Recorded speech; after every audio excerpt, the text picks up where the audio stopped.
Welcome to this channel. If you like to improve your English, if you like to improve your pronunciation and learn more about pronouncing words from around the world, and in English in particular, make sure to stay tuned.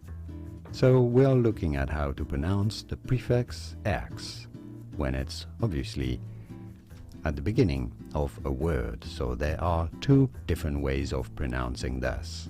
When the prefix X is before a consonant, so when it's followed by a consonant, it is pronounced as X, X, as in X, X, as in the words expect or external or extra. So you can hear clearly the sound X before a consonant.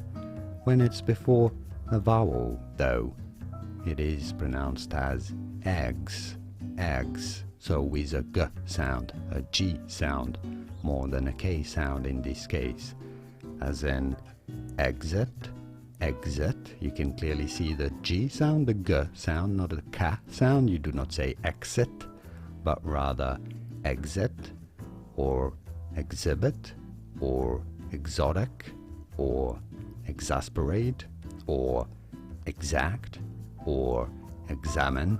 Okay, so it's before a vowel, egg, before a consonant, X, as in exclude, or expedition, or excellent, X before a consonant, or eggs before a vowel. Did you get this? Was this clear enough? I hope it was. Let me know in the comments by using the like button. More videos here on how to pronounce interesting words in English. I'll see you there to learn more. Thanks for watching.